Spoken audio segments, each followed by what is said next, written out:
Hello everyone, this is Lynissa Hayes with Makers Avenue. I'm back today with some more creative play in my journal. I saw a process video on using a jelly plate, and I decided I was going to try it out. Well, I've already started trying it out. It's using soft pastels. It's a way to use soft pastels or you can use charcoal. So I may do a little bit of both, using soft pastels and charcoal. And I love this method because it's very it keeps the soft pastels and the charcoal from smudging, into the rest of your journal, because I don't like it when the stuff smudges. So this is a great alternative to fixative.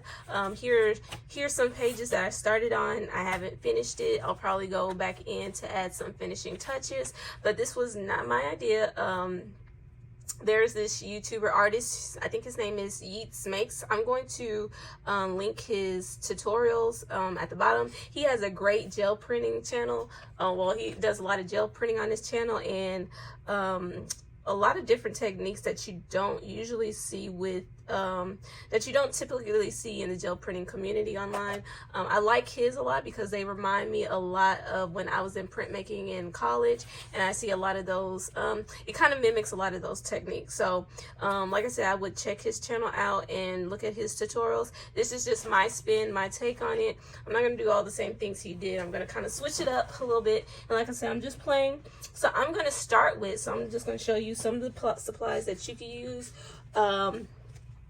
Depending on how you want to do it, you can add more supplies, you can take out some more supplies. But I really like these two pages. But as you can see, I did these two pages with charcoal, and there's absolutely no smudging.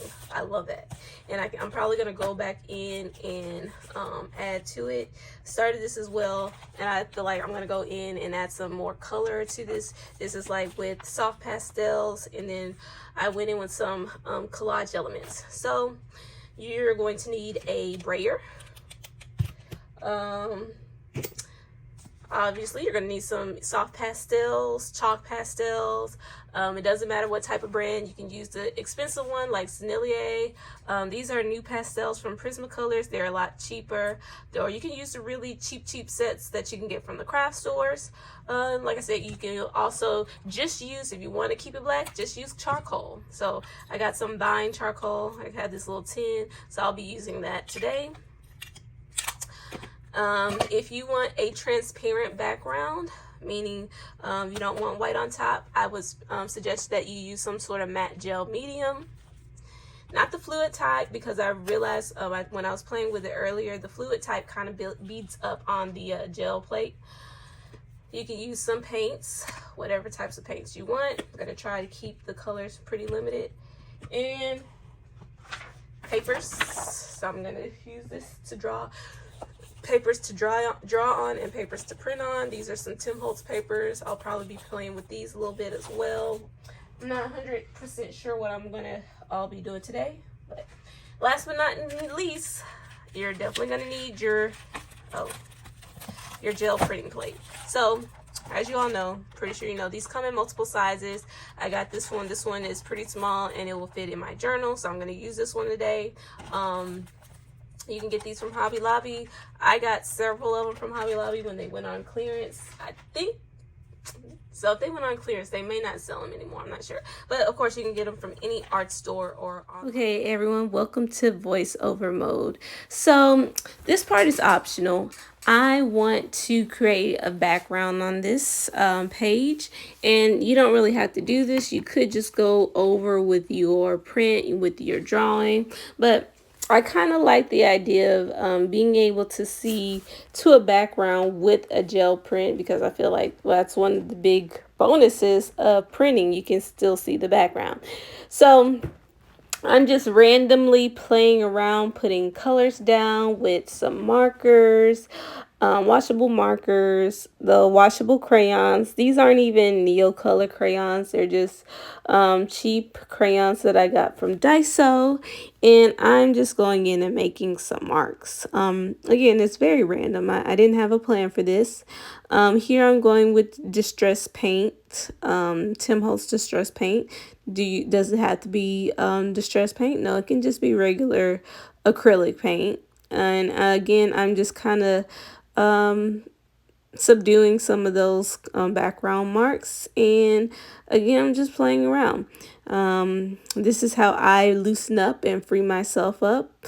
And now I'm just going to do some mark making lines that are kind of typical for me, like when I'm doing work. So when you're playing, do make marks that attract you, that you like to do, that you're comfortable doing.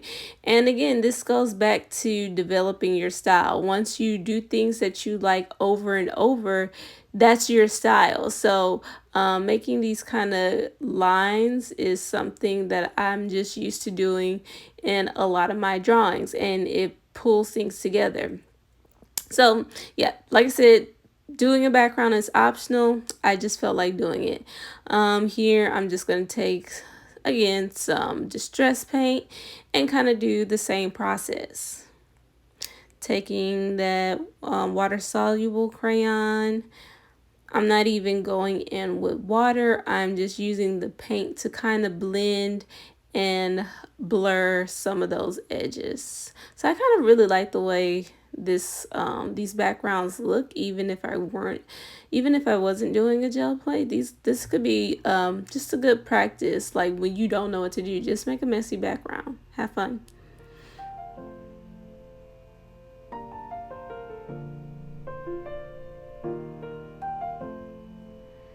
So once that is finished, I'm going to put that to the side and let it dry.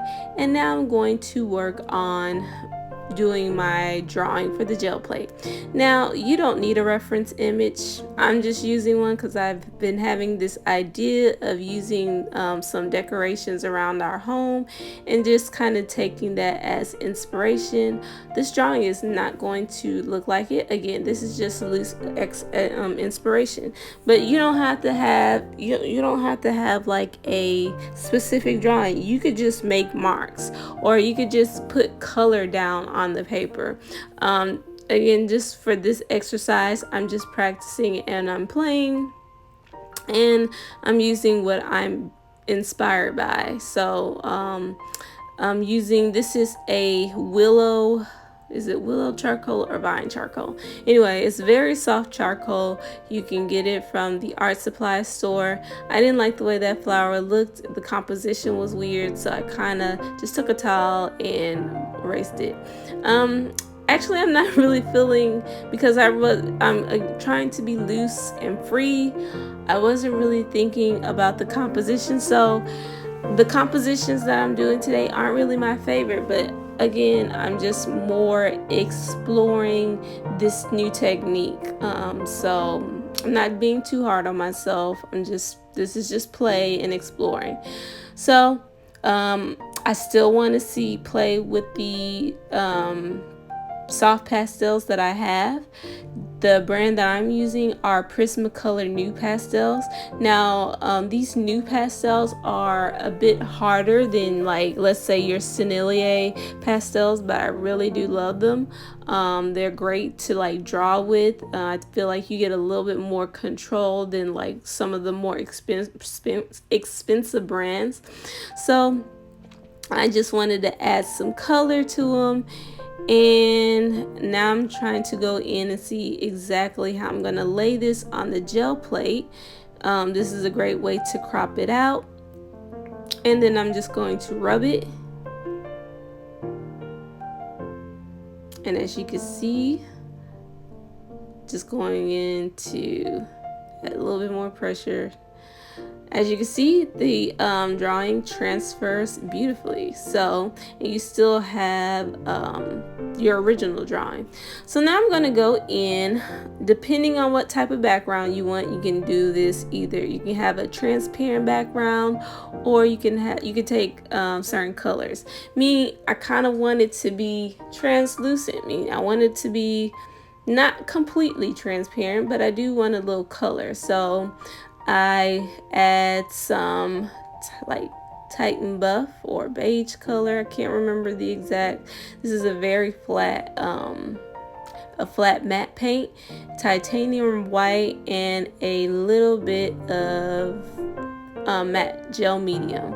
So the matte gel medium is going to be transparent, so it's not going to make this opaque, because since there is a background at the start, I do want to see some of that background come through, so I didn't want to just use white or a solid color.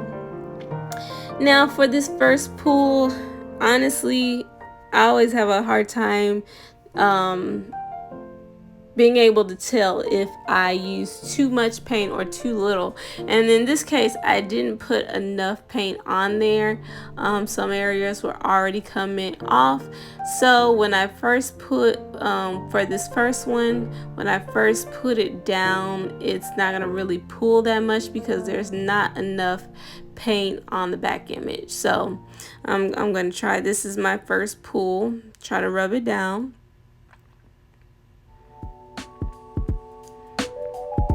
And as you can see, once I do, it's not very successful. There's not really a pool there because there wasn't enough paint. So I'm just gonna go back in and add a little bit more paint because so this first image that I did wasn't perfect. It has some blurred lines, but you know, you can still play with it. Like I said, I think later on I'm gonna experiment a little bit more, see what I can do with it. I'm just gonna go back in and add a little bit more paint. I feel like I can still save it. I can still use this this gel print. So yeah, my biggest thing is being able to tell how much paint I need. I don't want to waste too much paint, but I always kind of have a hard time telling. So, and here I use probably more white than I originally intended to.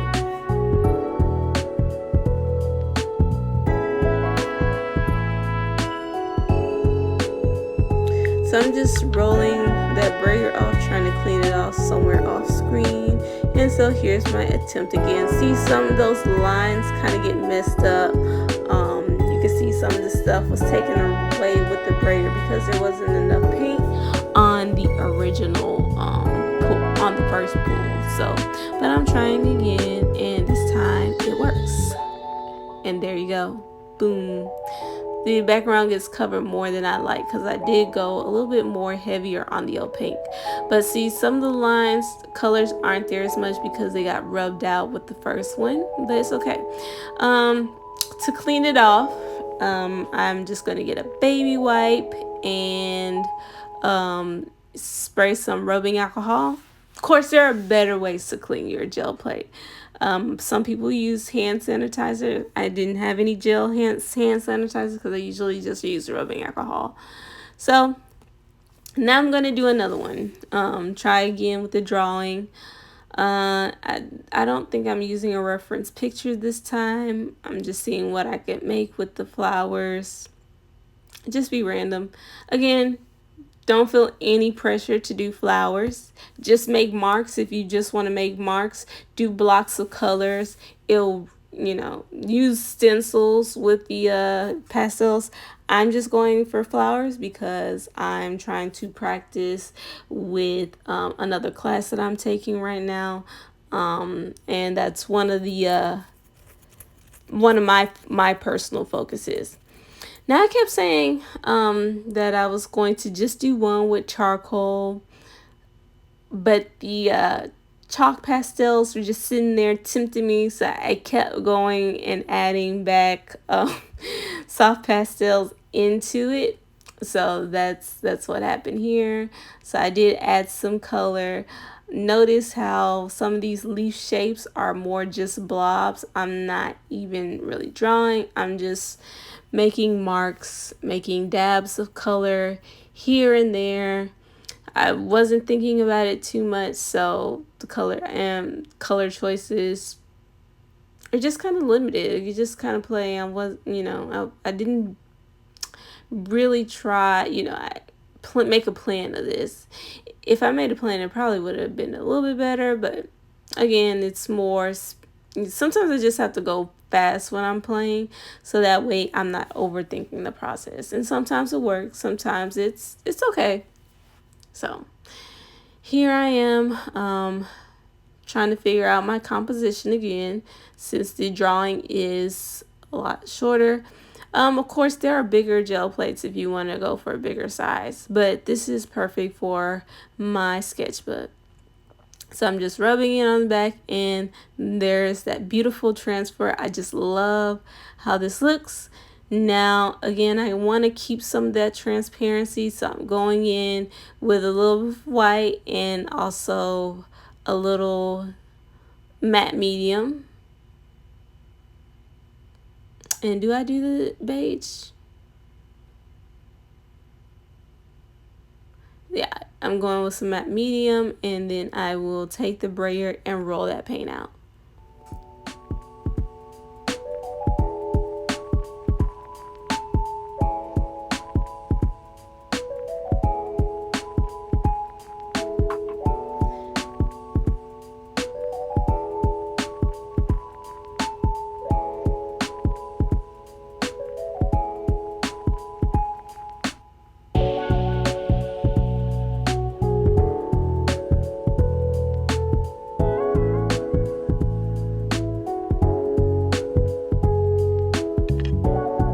So now I'm just playing. You can add stencils. I'm not great with stencils on the gel plate. I don't know why.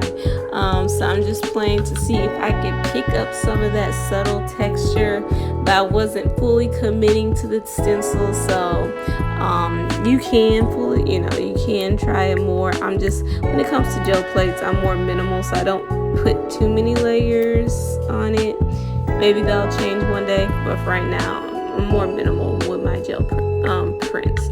So I'm just going to transfer it to my sketchbook, rub it on the back. I just find it easier to rub it this way.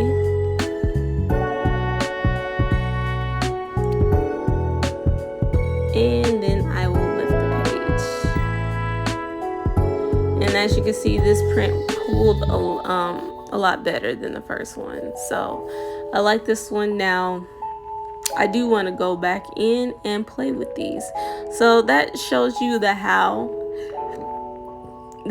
So I'm just gonna so like I said, use that link to the tutorial. You can get more ideas of how you can use soft pastels and charcoals in your pages, in your sketchbook. Okay, hey everyone. Since I finished the little process video, I kind of just want to show you what I did off screen. So y'all saw this. I did this. Well, I didn't do this on screen.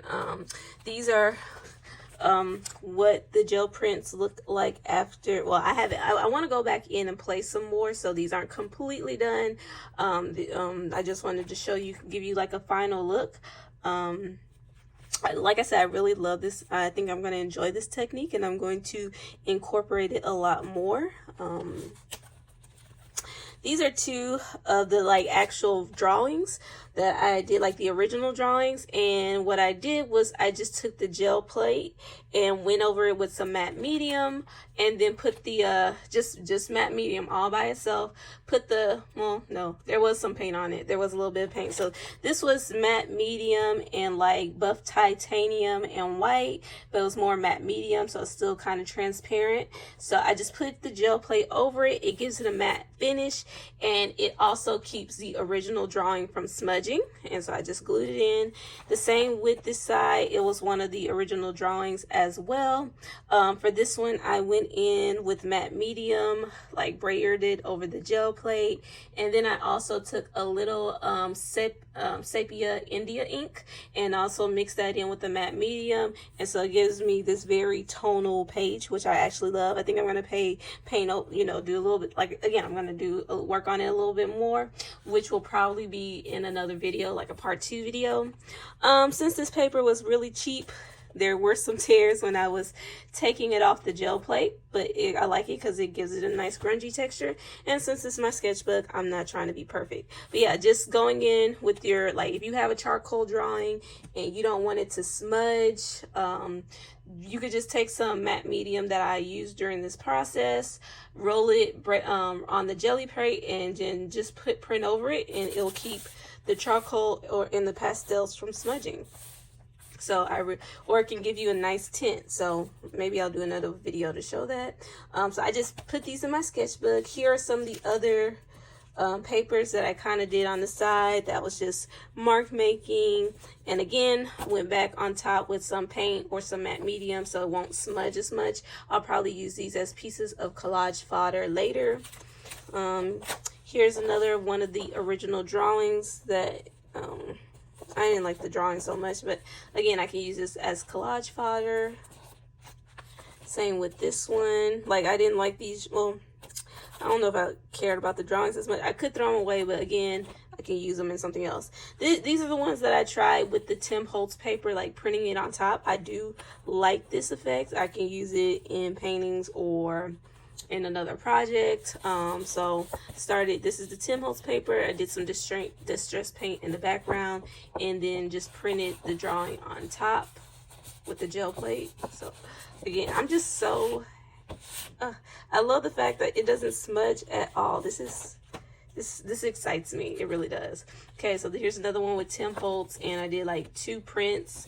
These are just mark making prints, and then I kind of use a stencil on one of the prints, and you can kind of see it coming through, which is some nice grunge effect. So I can use this in collage or journaling. I just wanted to show this was probably one of my favorites, so I printed it out. Again, this is that Tim Holtz paper. Which way was it? I did try to use a stencil on the background so you can kind of see it coming through. Did a little drawing on the background, and then I just did the same technique that I showed you all on the video on this scrapbook piece of paper from Tim Holtz. So it could be something you try. But like I said, yeah, I just wanted to show you this process of how to use charcoal and soft pastels on your gel plate. And again, I can't recommend it enough because it is a great option for those of you who do not like those. I usually don't work with soft pastels or chalk pastels or charcoal in too many of my sketchbooks sometimes because I don't like the smudging and I don't really feel like being bothered with the paper. But this is a good technique. And even if that's not your main concern, it's just a great technique. So, like I said, I definitely want to explore with these prints and play with them a lot more. So that will be coming in another video. But if you like this video, please like and subscribe. Like I said, the original link for the idea of this technique, I will post it in the detailed description. But yeah, if you create something like this on your own social media page, be sure to tag me because I like to see what you create. So stay tuned for part 2, and I still plan on doing showing some of my favorite watercolor, going through all my watercolor palettes because that was a request. So I am working on filming some more videos. Just last week, I'm trying to get caught up. But thanks for joining me. If you like this video, I'd like to see more content, make sure you comment and subscribe, and I will see you later. Thanks for joining me. Bye.